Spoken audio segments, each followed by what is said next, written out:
se focaliser trop sur le Portugal. وكما قلت لكم يجب أن لا نركز كثيرا على البرتغال، لأن هذا قد يسبب لنا مشاكل. يجب أن نركز على ما نحن قادرين على فعله وأن نتحسن باستمرار لكي نكون أقوى وأقوى. بالتأكيد البرتغال من المنتخبات المرشحة، وأنا لا أريد أن أتحدث كثيرا عنهم. هم يرغبون بالفوز بكأس العالم، ولكن حتى في مواجهتهم مع إسبانيا نحن كنا الفريق الأضعف، ولكننا فاجأنا وحاولنا أن نقدم مفاجأة،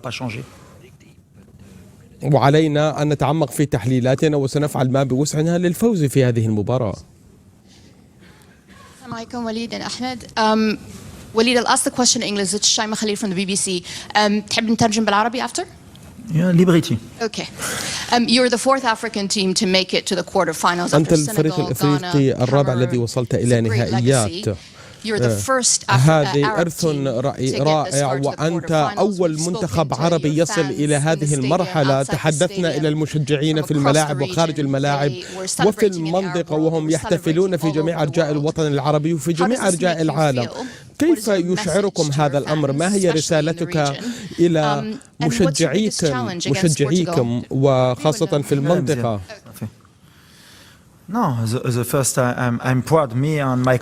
أنا فخور بي وبفريقي وببلدي لأن نصل مع المغرب إلى هذه المرحلة. نعم، نحن أولا نمثل الشعب المغربي، هذا بلدنا، وكذلك لدينا شعبنا الكبير، وكذلك نحن أول منتخب يصل إلى هذه المرحلة، ونحن كذلك أفارقة، وكذلك تشعرون في وسائل التواصل الاجتماعي وتشعرون هذه الأجواء الإيجابية. هناك ليس بلد واحد تؤازرنا بل قارة، وكذلك الشعب العربي برمته يؤازرنا. وأنا أظن أن المشجعين سوف يؤازروننا ويشجعوننا لكي نصنع التاريخ مع بعضنا البعض، وهذا الأمر بالغ الأهمية بالنسبة لنا، ولكننا لا ننسى أننا نلعب لبلدنا في المقام الأول، وبالتالي نشعر ونحن نستشعر بهذه الأجواء الإيجابية من الشعب العربي والمغربي والأفريقي. الكثيرون يشجعوننا، الحمد لله على ذلك. Coach Walid? Yes. Over here, Mark Gleeson from Reuters. I wanted to ask you about أود أن أسألك عن الإصابة أمرباط، وإن كنت ستخسر لاعب مثله كم ستكون هذه ضربة موجعة لكم؟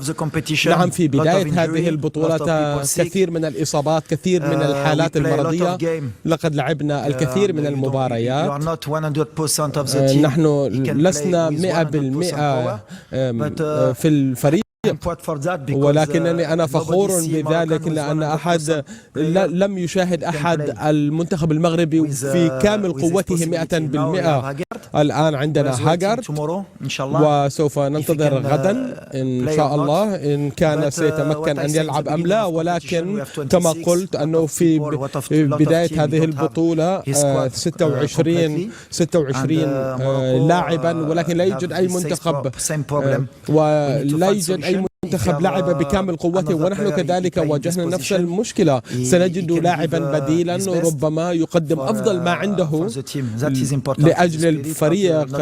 هذا الأمر المهم هي الروح بين الفريق وليس الفريق المتفرد. بالتأكيد هو لاعب مهم جدا في الدفاع، ولكن لدينا ياميك وبانون ودارين، وكلهم قادر على أن يؤدي هذا الدور إن شاء الله. كيفاش كتشوف الحالة البدنية ديال اللاعبين وجاهزين؟ مرحبا. السؤال للمدرب، كيف ترى الحالة البدنية للاعبين خاصة بعد المباراة مع الإسبان، إذ لعبتم أكثر من 120 دقيقة، وأنت كلاعب كيف تشعر الآن بأن هذا أول كأس عالم لك، وخاصة علاقاتك مع بونو على وجه الخصوص؟ الجواب فيما يتعلق بالأجواء، الأجواء استثنائية، الشعور استثنائي نحن وصلنا إلى ربع النهائي في كأس العالم، وهذا بالنسبة لي شرف عظيم، والحمد لله نحن كنا ناجحين وقد أسعدنا المشجعين المغاربة، ونتمنى أن نسعدهم مرة أخرى. سنكون أول منتخب عربي وأفريقي يصل إلى تلك المرحلة. أظن أن مباراة الغد ستكون صعبة جدا. الأمر فيما يتعلق بعلاقة الصداقة بيني وبين بونو وباقي اللاعبين في الفريق، نحن جميعا أخوة، وهذا الفريق والحمد لله وبكل صراحة الجميع يتصرفون وكأننا عائلة واحدة وأسرة واحدة سواء كنا في الملعب أم لا. أهم ما في الأمر هو أن نحقق النجاح. نعم، بالنسبة للوقت الإضافي عندما يتعلق الأمر باللاعبين، نعم هم متعبون مجهدون يتعرضون لإصابات، وأنا أكرر الأمر ذاته منذ بداية هذه البطولة ولن أخفي هذا الأمر. إن أردنا أن نصل يجب على الجميع أن يكونوا مرتاحين، وعلاقتنا مع اللاعبين ممتازة، بالتالي يمكن للاعبين أن يستمروا ويواصلوا التقدم في هذه البطولة. نعم، اليوم أمر مهم بالنسبة لنا هذه الرسالة الجوهرية، بغض النظر من يلعب على أرض الملعب نحن سنبذل قصارى جهدنا، لن نبحث عن أعذار هناك من هو غائب أو غير غائب، كلا. اليوم الجميع إن كان اللاعب جاهزا ومستعدا فسيلعب، وإلا فغيره سيحل محله، وعلى الجميع أن يبذل قصارى جهده. نحن هنا في مهمة. أنا بدأت هذه البطولة وعندنا إصابات، وهذا ما قلته، لقد كان هذا أداء استثنائيا. أنا قلت ما لعبت المغرب ب100% من مستواها، وهذا يبين ويثبت التقدم الذي حققناه، وكذلك لاعبين سوف يقدمون أفضل ما عندهم من أجل بلدهم. السيد وليد، سؤال من قناة الرياضية. السؤال ديالي هي رسالة شفنا في هذا المونديال، وفرناندو سانتوس في المؤتمر الصحفي اللي قبل قال على انه اللعابه ديال المغرب عارفينهم على انه السلاح ديالهم هما عائلاتهم والشعب اللي موراهم. حنا غنتحدث على واحد الفئه اللي كتتابع المنتخب الوطني، هما الناس ذوي الاعاقه لي زونديكابي. في المغرب شفنا بزاف ديال لي فيديو، والبارح شفنا واحد السيد في عمره 72 سنه ما كيشوفش، جاو هو ومراته من المغرب باش يتفرج في ليكيب ناسيونال، ومراته كدير له كومونتير ديال شنو واقع في التيران، كتوصف له شنو واقع. شنو هو الميساج ديالك لهذه الفئه اللي عطيتها واحد ليسبوار وعطيتها واحد الامل كبير باش حتى هما يعيشوا هذه اللحظه الاستثنائيه في التاريخ ديال البلاد كامله؟ رساله، هذا سؤال لكل رضا. ميرسي. De toute façon, moi j'ai toujours vu une équipe nationale. Elle doit servir elle doit être un porte-drapeau, on va dire déjà sur le terrain. بالنسبة للمنتخب الوطني يجب أن يكون فخورا بأن يمثل بلده. وهذا يجمع الناس مع بعضهم البعض ونبين هذه المشاعر. هذه أحد أهدافنا، بالتأكيد هدفنا الرئيسي هو أن نحقق الفوز، ولكن الانطباع الذي نريد أن نرسله هو أن نوحد الشعب المغربي حول أمر إيجابي. نحن حققنا كل هذه الأمور ورأينا الطاقة الإيجابية التي يدعمنا الناس فيها، وهو أمر رائع. الناس يشجعوننا وتمكنا من أن نوحد المغاربة وراء منتخب كرة القدم هذا، وأظن أن هذا الأمر أكثر من أي شيء هذا أنفس من المال، وهو أمر رائع. ولكن هذا لا يكفي. نحن نسعد الناس، نجعل الناس يشعرون بالفخر، ولكن ليس هذا سبب تواجدنا هنا. سبب وجودنا هنا ولطالما قلت هذا الأمر هو أن نفوز بالمباريات وأن نصل إلى أبعد المراحل في هذه البطولة، وكذلك يمكننا أن نبعث بالأمل والطاقة الإيجابية للشعب وللناس، وهذا أمر رائع. ولكن تركيزنا هو على أدائنا في الملعب، وكما تعلمون هذا أمر رائع للشعب المغربي. رضا يقول لك في حالي ايش غيقول لك؟ Morad Moutaoukil pour la chaîne marocaine M24, ici deuxième rang, à ta droite, Walid. Je voulais savoir pour un sélectionneur, est-ce que c'est difficile السؤال للمدرب، هل الأمر يصعب عليكم أن تنزلوا إلى الأرض بعد هذه النشوة والفرحة بعد أن تأهلتم؟ هل الأمر صعب أن نعيد الناس على الأرض وأن نعود إلى الواقعية؟ وسؤالي للاعب يحتفلوا تاهما بالفوز ديال سؤال فني، ما هو تعليقك على مقاطع الفيديو والصور التي شاهدناها في جميع الدول العربية بعد فوزكم؟ جميع العرب كما رأينا على منصات التواصل الاجتماعي تقريبا جميع العرب يؤازروننا ويدعموننا، ونحن نعلم أن الشعوب الأفريقية كذلك تفعل الأمر ذاته، وهذا يعطينا شحنة إيجابية يمكن أن تدعمنا لكي نواصل إنجازاتنا في كأس العالم. وأنا أشكرهم جزيل الشكر على دعمهم والمشجعين من المغرب وكذلك المشجعين العرب والأفارقة كذلك. Non, bah tu me connais moi, de toute façon le nuage, moi je suis pas encore monté dans le nuage, ça c'est sûr. Donc voilà, on essaie de كما تعلمون أنا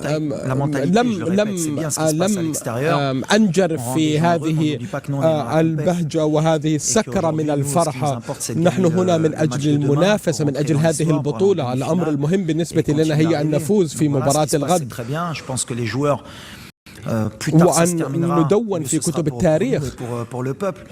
أظن كلما طال بقاؤنا في هذه البطولة كلما كان الأمر أفضل لنا ولشعبنا، ونحن نريد للناس أن يتفهموا أننا حققنا الكثير، ولكن هذا الأمر لا يكفي. نريد أن نواصل تقدمنا، لذلك علينا أن نثبت أننا يصعب الفوز علينا. أنا دائما أقول لللاعبين نحن لم ننجرف بهذه السعادة العارمة، ولكننا فاجأنا بعض الناس، فاجأنا بعض الإحصائيات التي كانت تتوقع، وتوقعنا إسبانيا أو غيرها، وكل هذه الإحصائيات وهذه البيانات حول الاستحواذ وهذه الحسابات المختلفة جميعهم ظنوا بأنهم يعرفون من سيفوز بكأس العالم. ونريدهم أن يفهموا بأننا متواجدون ونحن متعطشون، للفوز، ولم نفز حتى الآن. هل الوصول لهذا الدور بشكل لم يصل له أي منتخب عربي من قبل حط ضغوط على منتخب المغرب اللي كان بيلعب كل مباراة وكأنها مباراة نهائية بلا ضغوط؟ قالت لك بلي زعما واش في المغرب زعما لعب كاع الماتشات بلا ضغط من الاول. لا حنا كنلعبوا بالضغط ديما. حنا عندنا واحد الجمهور اللي كيطلب ديما اكثر من اللي نقدروا نديرو، اي سي نورمال. ملي جينا حتى واحد ما كان كيتمنى نربحوا يمكن ماتش في الجروب، درناها. ابخي بداو كيحلموا ندوزو للدور الثاني، درناها. دابا دوزنا الكارت فينال. دابا كنعرف المغاربه وكنعرف البلاد العرب غيتجمعوا نقدروا نديوها، علاش لا. دونك بيان سور عندنا ديك بريسيون، بحال لا بريسيون بوزيتيف بحال اللي كنقول، هذه اللي مهمه. خاصها تدفعنا باش ما تكونش عندنا ديك الضغط اللي ما غاديش يخلينا نلعبوا بالروح ديالنا ونديروا شي غلط اللي غندموا. دونك بريسيون ديما كاينه. كنحسوا ملي اي بلاد عربي وافريقي هما مورانا والمغاربه، دونك باغيين حنا نفرحوهم، وهذا الضغط هذا خصو يكون بوزيتيف. وهذه الستاف ديالي وانا اللي خصنا نحطوا لهم باش هما ملي كيدخلوا يكونوا مرتاحين ويحطوا لو ماكسيموم. سلامة وليد، شكر الكنزالي قناة حنبال من تونس. وليد، المنتخب المغربي عمل انجاز العربي بالمرور لاول مره للدور ربع النهائي كمنتخب عربي. انا نحب نسالك على المدرب العربي، هل يمكن ان يتغير حال المدرب العربي بعد التجربه نتاعك على راس المنتخب المغربي؟ نشوف مثلا مدربين عرب ياخذوا منتخبات اوروبيه، ربما حتى فرق اوروبيه. هذا السؤال خصك تسقسي سورتو لي ديريجون عربي بعدا اي افريكان. علاش دي زيكيب اوروبيان ولا ديال امريكان ما كيجيبوش مدرب عربي ولا افريكان؟ الأندية الأوروبية لما لا يوظف مدربين عرب؟ أظن أن هذا السؤال ثقافي، ربما هي عقلية أو ذهنية. أظن في الوقت الحاضر يصعب على مانشستر سيتي أو برشلونة أن تعين مدربا عربيا عربيا لم يفكروا حتى في هذا الأمر، وكأننا لا نستحق وكأننا نجهل عالم كرة القدم وغير قادرين على مثل هذا العمل. ولكن هناك وقفات في التاريخ ومحطات في التاريخ تجعل الناس يغيروا عقولهم ويغيروا طريقة تفكيرهم. وبالنسبة لنا كمدربين عرب وأفارقة أثبتنا بأننا جاهزون. تحدثنا عن الإحصائيات، عندما تضع 5 مدربين أفارقة فإنك تملك فرصا أكبر إن كانت النتائج هناك. نعم، هؤلاء المدربين سوف يظهرون ويبرزون. رأينا السنغال والمغرب على سبيل المثال. إذا نعم، المدرب الأفارقة بنتائج عظيمة يمكن أن يثبت ذلك إحصائيا ورياضيا وحسابيا. يمكن أن يتحقق هذا الأمر عندما يتحدثون عن الخبرة. انظر الصحافة. أنا 10 سنوات أعمل كمدرب، لم يغطيني أحد، لم يتكلم عني أحد، وكانوا يقولون هذا يريد أن يدرب في أوروبا وغيرها. نعم، 7 مباريات والآن ربع النهائي. اشرحوا لي هذا، فسروا لي هذه المعجزة التي حدثت. إنها مهارات، الأمر يتعلق بالمهارات، لا يغض النظر عن خلفيتك دينيا أو جغرافيا أو عرقيا.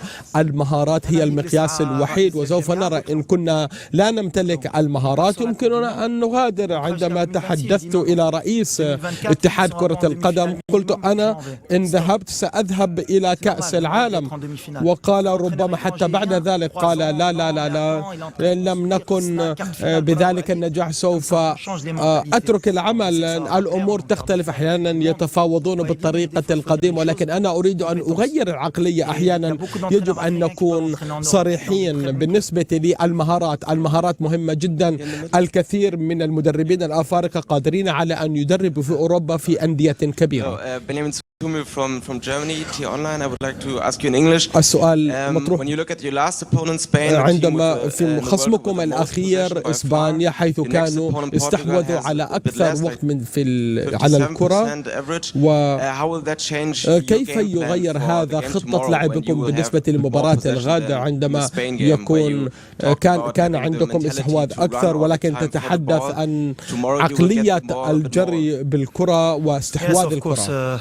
الجواب نعم، نحن جرينا كثيرا في مواجهة إسبانيا، وبسبب ذلك أنا سمعت الكثير من الانتقادات حول مباراتنا مع إسبانيا، ولكن لم يكن لنا خيار كثير عندما نحن كنا نلعب مع أحد أفضل الفرق في العالم. وإن شاهدنا آخر 20 مباراة خاضتها المباراة، لا أحد قادر على أن يستحوذ على الكرة مثل إسبانيا. ولكن لا أعلم لماذا هذه المباراة بدأوا يقولون أن المغرب كان يدافع كثيرا ويتركون الكرة. ألمانيا كذلك والبرتغال. ولماذا المغرب؟ لماذا الآن يجب على المغرب أن تستحوذ على الكرة أكثر من غيرها؟ لماذا يجب على الأندية الأفريقية أن تلعب أفضل وتبدأ نتباكى على هذا الأمر؟ غدا سنلعب بذات الطريقة التي لعبنا فيها. ربما يمكن للبرتغال أن تستحوذ أكثر على الكرة، ولكن إن تركنا، إن أعطينا الكرة إلى البرتغال أكثر، أظنها ستكون غلطة. لذلك غدا إن شاء الله سنكون لنا قوة أكثر في الاستحواذ على الكرة، ولكن عندنا خطة وإن شاء الله سوف نصنع التاريخ. منافع موقعنا في تي الإلكتروني. أولا كنهنيك على هذا يعني الربع النهائي اللي وصلت له. كما قلتي الحلم بدا كيكبر. هذا يعني المغاربة الحمد لله عندهم غاية أننا نمشي إن شاء الله للدومي فينال.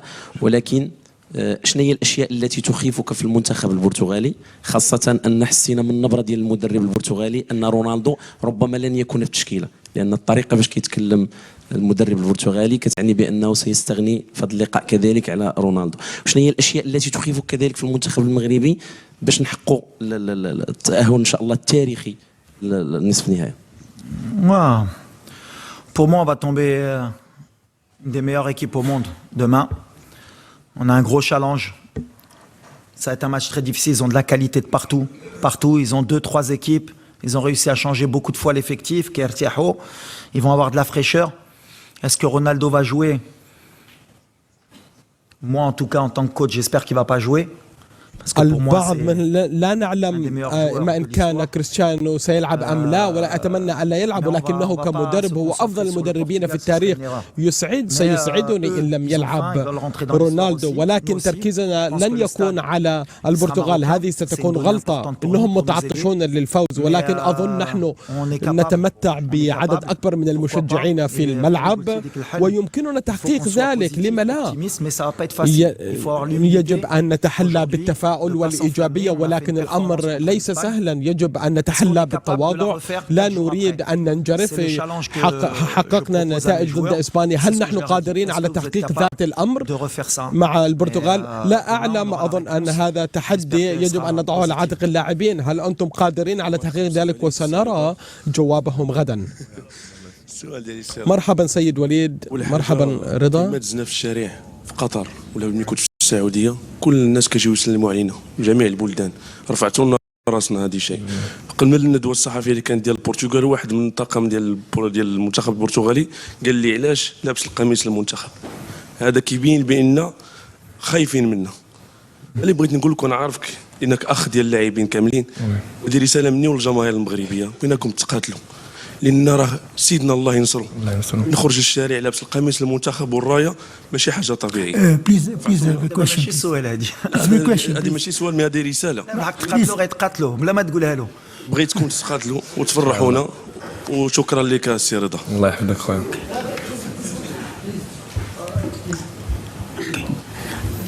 السلام عليكم. جلول تويجر من جريدة المنتخب. ما جاوبنيش غيتقاتلوا قلت لك. سي وليد، شكرا لك، شكرا للمنتخب الوطني لأنكم أسعدتم المغاربة ونفتخر بكم. سي وليد، بغيت نعرف شنو المشاعر ديال اللاعبين المغاربة، وأيضا أنت شخصيا ملي شاهدتوا سيدنا يخرج إلى الشارع مع الشعب مرتدي القميص المنتخب الوطني، يرفع الراية المغربية. كيفاش حسيتوا انتم كلاعبين؟ واش هذا ايضا حافز لانه اللاعبين يتقاتلوا ان شاء الله كما قلتي باش يحققوا نتيجه الفوز امام البرتغال وندخلوا للتاريخ من اوسع الابواب؟ شكرا. انا أول حاجة تكون فيغتي اكسبسيونيل ملي كتشوف سا ماجستي الله ينصرو. أولا وقبل كل شيء هذه مدعاة للفخر عندما ترى جلالة الملك ينزل إلى الشارع ويحتفل مع الشعب المغربي.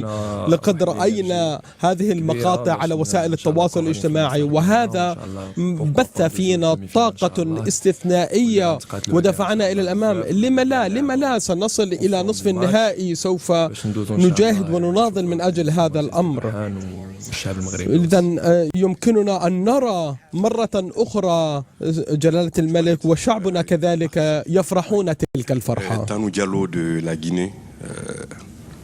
Déjà, pour commencer, félicitations pour le travail que vous avez fait en si peu de temps. سؤال. أولا تهانينا لكم ونبارك لكم وصولكم إلى هذه المرحلة في هذه الفترة الوجيزة التي قضيتها كمدرب. أنت الفريق الأفريقي الرابع الذي يصل إلى ربع النهائي. البعض يظن بأن هذا يكفي، ولكن أنا برأيي أنتم قادرين على تحقيق المزيد. هل هذه الرسالة التي تحاول أن ترسلها إلى أعضاء فريقك أنك قادر على أن تكسر هذا السقف الزجاجي وأن تتجاوز هذا الأمر؟ الجواب الآن دعونا نتعامل مع كل مباراة على حدة. هذه المرحلة التي وصلنا إليها حتى الآن وعندنا هذا الضغط، ولكنه شعور إيجابي بالنسبة لنا. نحن نريد أن نصنع التاريخ، وهذه هي العقلية التي تبنيناها منذ البداية. نحن مركزين وأداؤنا الكروي كان جيدا. المشكلة التي نواجهها هي أننا واجهنا الكثير من الفرق المتميزة واستنزفوا طاقتنا كثيرا. لقد كانت عندهم فرق أسهل يواجهونها، ولكن نحن لعبنا في مواجهة كرواتيا، بلجيكا وكندا، وكان تقريبا هو أحسن فريق في أمريكا الشمالية، والفرق التي دفعتنا إلى الجري أكثر من غيره. وواجهنا إسبانيا في دور 16 والآن سنواجه البرتغال. هذا التحدي، نحن ليس عندنا ما نخسره. التحدي هو أن نبلي بلاء بقدر ما أبلينا في المباريات الأولى، وبعدها نحن سنكون قد تفوقنا على جميع الفرق القوية. نعم، نريد أن نثبت ونبرهن أن أفريقيا تستحق أن تتواجد في هذه البطولة. المغرب يستحق أن يصل إلى هذه البطولة. لدينا لاعبون رائعين، لدينا الاتحاد الكروي خلفنا، والشعب في الواقع القارة بأكملها تساندنا وتؤازرنا، ولدينا كذلك العالم العربي. هناك الكثير من المشجعين والمؤازرين، ونتمنى أن تكون هذه الطاقة، أن نستفيد من هذه الطاقة وأن نوظفها لصالحنا. سوف نبذل قصارى جهودنا، سوف نحاول أن نستمتع باللعب وألا نندم وألا يكون عندنا أي ندم بعد هذه المباراة. إن فازت البرتغال سوف نهنئهم وسوف نتمنى لهم كل التوفيق. مرحبا وليد.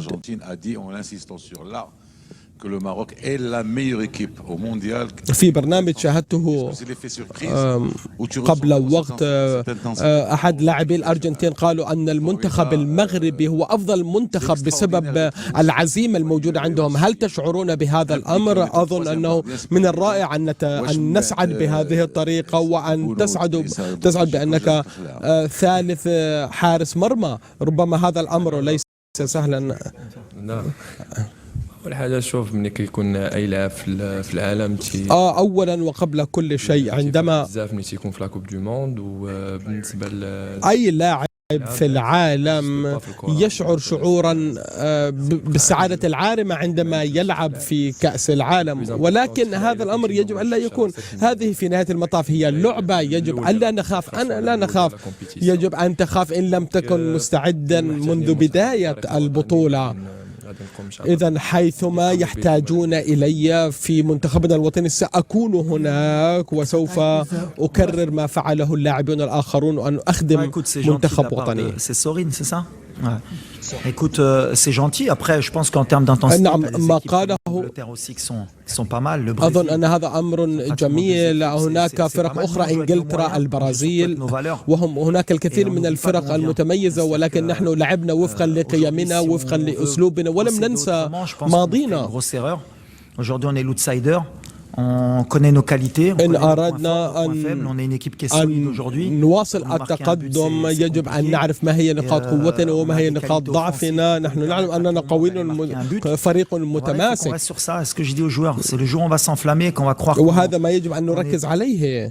يجب أن لا ننجرف بالسعادة العارمة وبالفرحة.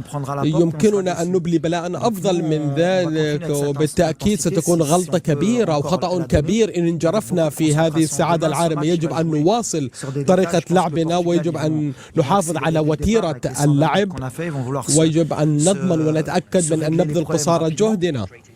هم سوف يهاجموننا مباشرة وسيحاول أن يسجلوا في وقت مبكر في أول، ولكن إن تمكنا من تجاوز الشوط الأول بعد ذلك سيصعب الأمر عليهم أكثر فأكثر. مع استمرارية المباراة بالتأكيد سوف نحاول أن نحافظ على الأمر بهذه الطريقة. سؤالي للسي وليد الركراكي بعد التهاني إن شاء الله، ونتمنى لكم التوفيق في المباراة المقبلة. سؤالي للمدرب الركراكي، تهانينا لكم. اليوم كتعتقد بأن العقلية المغربية فعلا تغيرت؟ الهدف اللي كنتي كتسعى ليه هو اننا ما نبقاوش نجيو نديرو ان بريزونطاسيون هنايا ولا بريستاسيون ونمشيو وحنا كنبكيو باننا درنا مباريات كبيره ولكن ما حققناش نتائج. واش اليوم العقليه تغيرت؟ ثم باش ما تكونش هذه المرحله استثنائيه فقط ونرجعوا للعهد السابق، اشنو يخص كره القدم الوطنيه باش تبقى غاده في الاستمرار ديال هذه النجاحات اللي تحققت اليوم مع وليد الركراكي؟ شكرا. لا تبدلت باسكو لي ريزولتا فون كو بزاف منا غنبدلو. نعم نحن تعاملنا مع هذا الإدراك. نعم الأمور تبدلت وتغيرت. طبعا كلما اختبرتم مثل هذه المناسبات سوف تفرحون بنفس هذه الطريقة، والكثير من الفرق الأخرى تشاهدنا وتراقبنا وتتمنى أن تكون في مكاننا، ولكن مع الاتحاد ومع الأندية يجب أن نضمن أن كل شيء في مكانه الصحيح. وهذا هو الدرب الصحيح. الفرق الأفريقية حققت تقدما كبيرا في هذا المجال.